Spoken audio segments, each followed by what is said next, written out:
tulikuwa safi safi safi, na ndio neno utakatifu tulilitumia kule.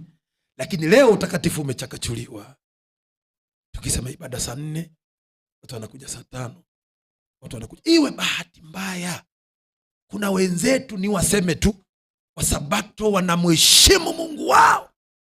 Wenzetu wanaanza ibada Ijumaa saa 12 jioni. Hata pesa ukimpelekea achukui. Utanipa Jumatatu, Jumapili, yani utanipa baada ya masaa 24. Hachukui. Kwa anaanza kumheshimu Mungu toka Ijumaa saa 12 mpaka Jumamosi saa 12 jioni. Ndipo anakuwa huru kwa mambo yake sasa. Lakini ule muda wote masaa 24 ni kwa ajili ya kumtukuza Mungu tu. Yes. Tunaojiita wa Pentekosti. Pentekosti ni nini? Pentekosti ni utakatifu. Biblia kwenye Ufunuo sura ya 14 mstari wa 12 inasema hivi. Ufunuo 14:12 Biblia inasema hivi: hapa ndipo penye subira ya watakatifu. Hapa ndipo penye subira ya watakatifu, hao wazishikao amri za Mungu na imani ya Yesu Kristo. Hapa sisi watakatifu. Kwa tunamsubiri Mungu hapa tukiwa watakatifu. Kwa sababu ya udhaifu mdogo mdogo huu wa kuchelewa kufika ibada, ya kuwa utakuwa waaminifu, ya kutokuwa waaminifu kwenye sadaka, kwenye zaka, ya kutokuwa waaminifu kwenye maombi, Biblia Kiingereza ikiweka makundi mawili. Mwanadamu huyu ambaye kwa Kiswahili anaitwa mtakatifu, Kiingereza kiweka makundi mawili. Huyu mwanadamu ambaye angetakiwa awe mtakatifu kwa sababu ya mapungufu, akawekewa jina lingine.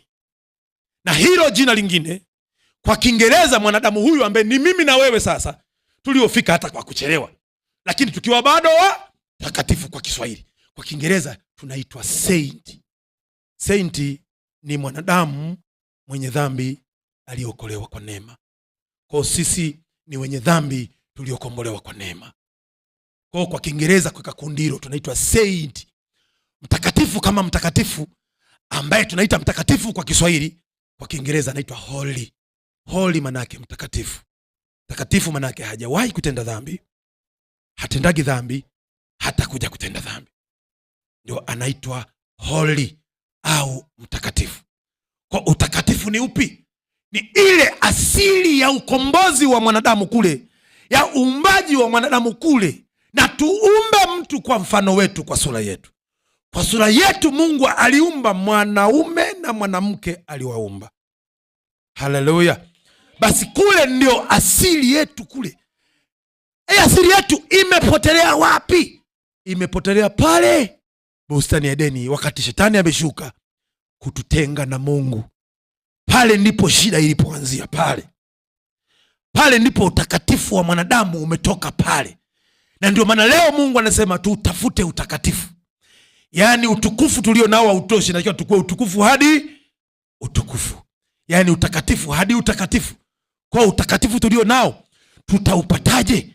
Tutaupata kwa kuliheshimu neno la Mungu. Tutaupata kwa kuliheshimu neno la Mungu. Maana sisi tuna vitu viwili tu ndani ya kanisa vya kuviheshimu na kuvifanya.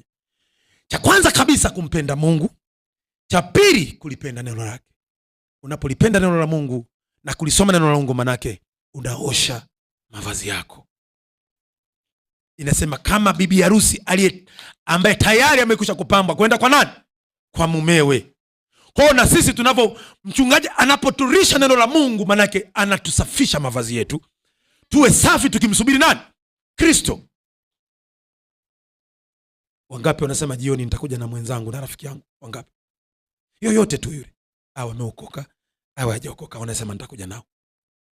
Mmoja akaja kuna Juma kukaja, wa kiume hatuwaoni huko ndani. Wangekuwa na seti mitambo pale, wanamsaidia mchungaji, wanamfanya wepesi. Yule kijana wangu yule pale, wanamfanyia urahisi. Hawa hapo nyumbani. Nataka nikwambie, nikupe mbinu namna ya kuwaalika hao watu sasa. Ukirudi ukiwa nyumbani, waza kwenye akili yako, yupi anakufaa? Yupi anakufaa? Tena unamsetia kabisa mpaka kazi ya kufanya akiwa kanisani. Nenda chumbani, sema Mungu, hatuna fundi mitambo pale. Mtoto wa fulani hakujui wewe. Sasa mimi naenda kwake. Huko chumbani umepiga goti. naenda kwake. Wewe ukawe sauti, wewe ukawe sauti. Yule anafaa kabisa akikaa kwenye mitambo, yule anafaa kabisa kuwa shemasi wetu wa kanisa. Kwa imani inawezekana. Aende mchungaji kuwainjilisha watu. Mikutano ya nje hawaji, wanasema michoro pabandu tukutira. Tunaogopa kwa watu sisi kwanza kujichora kwa watu kulingana na tabia zao. Wanaogopa kuja kwenye mikutano ya injili.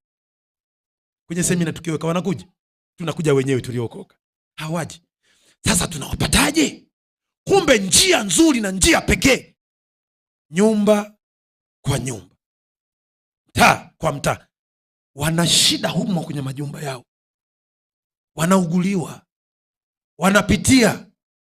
Kumbe kwa sababu umehiari wewe kwenda, kwamba Mungu naenda kuifanya kazi yako, Mungu atakutia nguvu. Yale mapepo yanaotesa kule wagonjwa na watu mbalimbali hayatakuwa na kizuizi kwako. Ukifika italipuka, magonjwa yataondoka kwa wale watu. Unakuta ukoo mzima wa yule mgonjwa anasema, kumbe Mungu yupo. Kupitia wewe watu watamjua Kristo. Haleluya. Biblia inavyosema tuende tukawafanye mataifa kuwa wanafunzi, anasema kwenye Mathayo 28 mstari wa 19 na wa 20, anasema basi enendeni mkawafanye mataifa kuwa wanafunzi. Zawadi, wanafunzi wa nani? Zawadi. Haleluya. Tukawafanye kuwa wanafunzi. 20 anasema tena mkawafundisha yale niliyowaamuru ninyi. Huyu Mungu Bwana, kumbe tuna mamlaka sisi. Anasema sisi ni wana wa ufalme na makuhani wa Mungu. Kuhani maana yake uwakilishi. Yaani ukienda unaenda badala ya Mungu kule. Kwa unamwakilisha Mungu, unaenda wewe kama Mungu kule. Kwa yule mapepo, yale mapepo na nguvu zozote zile kule zinaenda kufiata mkia kwa sababu yako. Maana umemwakilisha Mungu. Haleluya. Kwa wale watu ukienda kule hawaendi kuwa wanafunzi wa Yesu. Wanakuwa wanafunzi wako.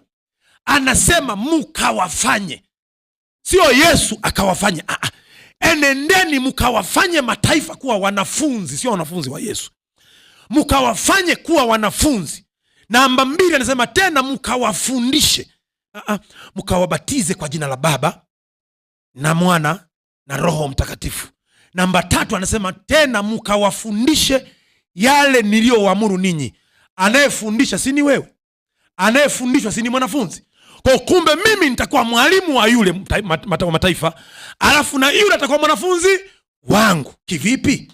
Kwenye matendo yako. Akiokoka mgeni anaanza kuangalia tabia za wenyeji, kwamba kumbe maisha ya wokovu ndio haya, ndio atakayoyaishi. Je, ndio hayo ambayo Mungu anataka tuishi? Jibu ni kwamba matendo yetu yamuishie Mungu, yawe katika roho na kweli kwenye maisha ya huyu mwanafunzi. Ndio tumetuma tufanye kazi hiyo ili tuwe sawa. Tusimame. Nataka kusema nawe, nataka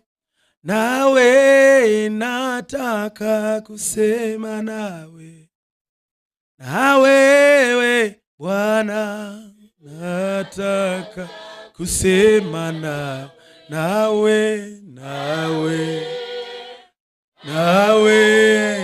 nataka kusema nawe, na wewe